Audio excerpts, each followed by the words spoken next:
Hello, everyone.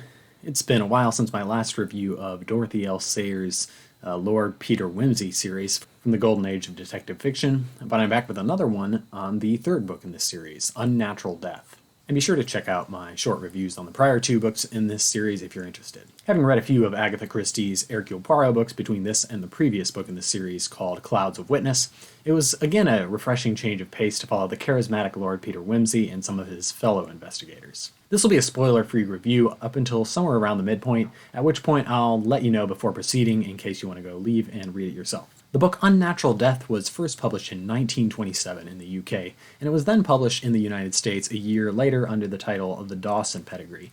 A far more boring title in my opinion, but also, honest about what I consider the most boring part of this novel, which I'll get into in a minute.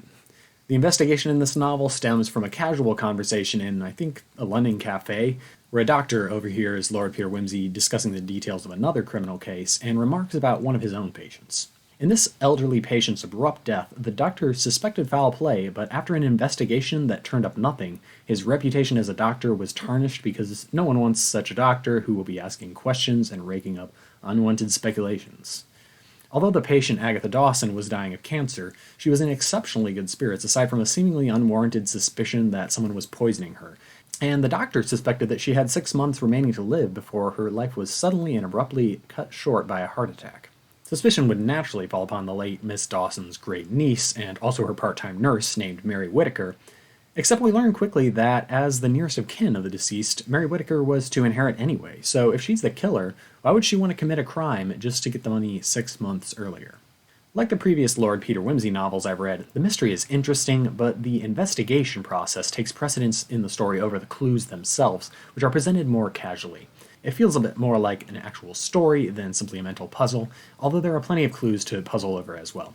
Lord Peter Wimsey and the other detectives discuss the case openly in a way that still leaves room for a few surprises throughout the novel and at the end, but that doesn't feel like it's intentionally or actively holding back key conclusions from the reader. Another thing I enjoyed about this novel is that although Lord Peter Wimsey is the detective, he's not a one-man show. He relies heavily on other collaborators, including his trusty police contact, Charles Parker, as well as a new investigator who's introduced in this novel, Catherine Clemson. This middle-aged single woman of decidedly conservative upbringing and mentality is a key investigator in the novel as she goes undercover in the village of the crime to gossip with the locals and collect clues for the investigation from people close to the prime suspects. A few reviews I read on Goodreads seemed not to like Miss Clemson because of her conservative values, which will seem even more dated in modern times. I, however, found her a charming character and admirable in her struggles, even somewhat humorous as she puzzles through conflicting voices in her head about, for example, whether it would be sinful for her to follow up on a clue that involves placing suspicion on someone that God would probably say is none of her business. Unfortunately, in contrast to some of our earlier novels, Peter's butler Bunter plays only a very minor role in this story, which was a shame for many readers, myself included. I found the premise and setup of this mystery quite interesting, and the way the investigation proceeded kept me satisfied throughout, with plenty to keep me interested and entertained. Except for one part that I found excruciatingly boring and I think should have been shortened. This is not really a spoiler, so I'm going to mention it here in a general sort of way. Towards the middle of the novel, we go through this long and tedious investigation of genealogy and family relationships that involves talking with a bunch of people about random relationships in the victim's family, before then proceeding to a lengthy discourse with a lawyer about inheritance law and its implications on our case in question. Without discussing right now whether this was actually important or not to the solution, I just have to say that I found this part of the book so boring, and it broke my interest in the book for quite a while. We could have learned the same things in either a shortened way or in a way that involved more interesting scenes than simply going to the bar and having these prolonged and winding conversations about really boring stuff. Basically, the result of this section is that the novel does feel more like the exact process of conducting a real investigation, but it's too realistic, and this isn't really what readers like myself are actually looking for in a crime novel. For a general example, when we suspect that there might have been a missed clue in a place we've already visited, the author doesn't usually write a long scene to say, "The police and the detective went back to the place by taxi, which took this amount of time and cost 5 shillings, and they looked under this chair, but the clue wasn't there, so they searched the fireplace with no luck, but then they finally found the paper in the cabinet on the left side of the..." No, instead the policeman simply reports to the detective in another scene, "Oh, by the way, my investigator just found this clue in the cabinet," and now we know. So for me, this roughly hour-long section in the middle of the book pulled me out of the novel and slightly annoyed me. I think it could have been done in like 5 minutes instead. Luckily, I still found that the rest of the novel made up for it. One other comment I saw frequently as I skimmed over the reviews on Goodreads, well, actually 2 comments, was that people didn't enjoy this novel either because of its portrayal of sexual preferences or of racism. You see, several of the characters in this novel are implied to be lesbians, or at least are women who live together throughout their lives, are quite devoted to one another, and have no interest in men, so you can take this as you will. That in itself is of course not a bad thing at all, but where some reviewers find a problem is when these relationships are portrayed as abnormal or treated as evidence that someone is suspicious and could be involved in criminal activity. There's also one black character who's a suspect, but is generally treated quite sympathetically by our investigators, even if not by others, but some would argue not sympathetically enough. I'll touch on this a bit more in the spoilery section because you see, I don't want to openly discuss yet which of these characters were or were not guilty or involved in the crime, but what I'll say for here is just that these are valid concerns, although I somewhat disagree that these topics were badly done, especially for the time that this book was written. That is to say, I don't think that the writer really demeans these characters. I do think she portrays some realistic attitudes that others would have had about them at the time, but for me it was fairly clear when they were presented ironically in a way that contrasts the writer's own attitudes, even if her attitudes were certainly less, let's say, progressive than anyone living in the 21st century, as would be expected. I still think, for its time, this probably was a fairly progressive novel. I'm also going to link one of the more popular critical Goodreads reviews below, which I don't really agree with it, but I think that the review expresses well the concerns that some readers have about this book if you're interested in looking. Also, just a warning, if you read that review, it does contain some major spoilers. I also just feel the need to point out this thing where each chapter in the book, and there are many, begins with some sort of quotation from Shakespeare or a politician that somewhat loosely relates to the chapter. Personally, I didn't find this useful or interesting at all. I thought it felt scattered at best and pretentious at worst. Certainly a minor thing, though, that has pretty minor bearing on the experience of the novel itself. The bottom line for the spoiler-free section is, I enjoyed the book. I found it quite interesting with lots of interesting leads that did come together pretty nicely in the end, with the exception of this really dry interlude in the middle of the book about the pedigrees and law and all this stuff. It didn't quite captivate me in the same way as Whose Body did, but I'd place it at or maybe even slightly above the level of Lord Peter Wimsey's second adventure in Clouds of Witness. It's definitely worth a read, and just keep in mind if you're feeling discouraged in that middle section that it does get better before too long. So spoilers, beginning in 5. The mystery investigation here was, as I mentioned, pretty interesting, although with a few flaws. The fact that Agatha Dawson died a seemingly natural but probably unnatural death is something we've seen elsewhere. Like Agatha Christie's Hercule Poirot novel Sad Cypress, which I've also reviewed on this channel, comes to mind as a similar premise. Of course, the actual means of murder, though somewhat amusing, is from what I hear medically unlikely and was used not just once but multiple times in this novel, making it pretty unrealistic.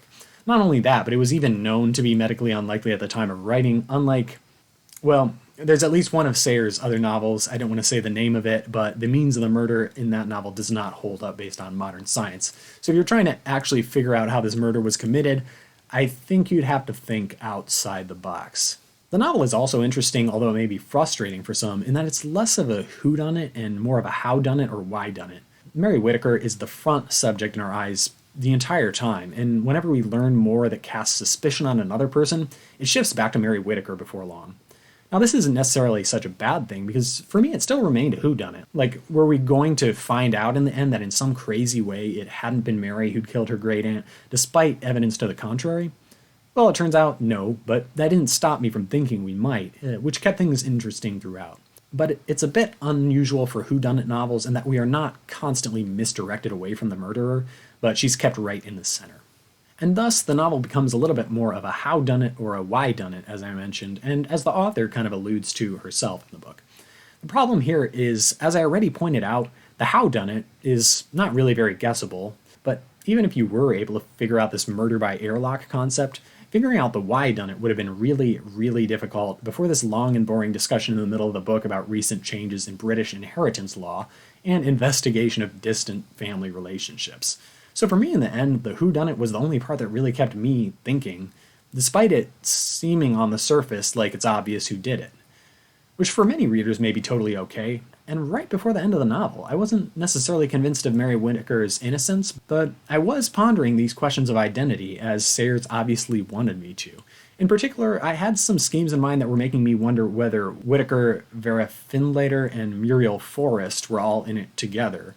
Or, in particular, I thought that maybe Mrs. Forrest and Miss Findlater were in it together, and that the body found in the car towards the end might not have actually been Vera Findlater's, but could have actually been Mary Whitaker's after all. Like maybe in some of the meetings during the novel that we thought we were seeing Vera Findlater, we were actually with Mary Whitaker, so maybe some of the characters could have actually been confused about who Mary Whitaker was.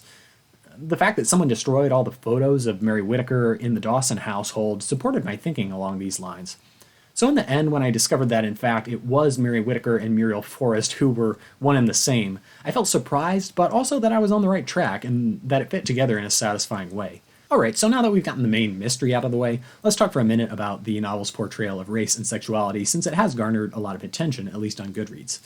As I mentioned, I'm linking the top Goodreads review below so you can hear some of the criticisms for yourself if you want. On the topic of race, I'm not going to delve too deep, but I think one of the biggest criticisms is that we have a black preacher who is portrayed as a wholesome and innocent guy, and towards the end of the novel, our main character kind of just lets the press pin the crime on him. Although actually, I think Wimsey tries to prevent it, so maybe not even quite that clear-cut. But in any case, the press basically appeals to the public's prejudices about black people to temporarily distract them from the actual circumstances of the crime, which could even endanger the falsely suspected character, Father Hallelujah. He ends up okay, and even ends up getting a nice payout, but yeah, it does seem really bad to just let the crime be pinned on him without at least contacting him and ensuring his safety, not to mention the negative stereotypes that this story in the press will reinforce in society, whether it's true or not. But I don't know, I can see how this might be uncomfortable for readers, but it also just seems totally realistic to me given the time and place of the novel, and if anything, it allows for a bit of social commentary in the novel which we wouldn't have gotten otherwise. I feel like this novel's presentation was a positive thing in that it portrayed an instance where everyone jumped to conclusions about the black character's criminality, and it just turned out to be totally wrong. Similarly, the novel's portrayal of lesbian characters has received some criticism, but I don't think I quite understand the fuss. I mean, I understand it, but I'm not sure it accurately addresses what's actually in this novel. We see quite a few characters in this novel who, although it's not stated explicitly, are pretty much in an indirect manner implied to be living in long-term situations with members of the same sex. One of these relationships is portrayed pretty positively. I mean, yes, the more conservative characters talk about it with some prejudice, as would be expected, but the author's presentation of it is about as positive as I think you could get in a novel written in England in the 1920s. We could object that some characters view Mary Whitaker precisely for this reason, and she indeed does end up being very, very guilty of not just one murder, but three, including the murder of her would-be romantic partner, Vera Findlater. There is some fairness to this criticism. After all, it bears resemblance to the way in which Agatha Christie often has her other characters suspecting someone simply because they're a Jew or a foreigner, which is usually a big indicator that this person is not the murderer because she wants to challenge this stereotype. And in this novel, rather than saying, look, the murderer wasn't actually the lesbian character like you thought, your prejudices are wrong, like she did with the black character, she says in the end, yep, it was the lesbian character, she's the killer, so it doesn't dismantle the stereotype in the same way. So yes, this is all fair, but at the same time I still disagree. Of four characters implied to be lesbian in this novel, we do see that one is the murderer, one is a victim, and the others are more on the side but are portrayed as being happy in a mostly positive light, just doing their own thing. Of course, I have my reservations about whether Mary Whitaker is really even meant to fully represent a lesbian character. Sure, that's what everyone else believes, and we learn that she's revolted by the touch of men, but at the same time, we don't see any evidence that she is truly devoted to Vera Findlater. It seems more likely to me that she is just ruthlessly using Vera Findlater to get what she needs, as she does with her aunt, her domestic servants, so I think that certainly it's easy to pick aspects and point fingers at them, but the reality is, I feel like this novel, it was probably quite progressive in its portrayal of same-sex relationships, and yeah, I see how some of the portrayals and character statements might make you uncomfortable, but I also just don't see how you could honestly read this novel and draw the conclusion that Dorothy Sayers is completely unsympathetic or critical of these relationships. That's just my 2 cents, though, so again, if you're interested in other opinions, be sure to check out the resources I've linked. Well, that ended up being a pretty long review, but I still am absolutely certain that it wasn't as long or as boring as the part of the book where Wimsey and his lawyer discuss inheritance law. If you want to hear more mystery reviews or weekly reviews on a whole bunch of different topics, be sure to like this video and subscribe. So until next time, bye, and happy reading.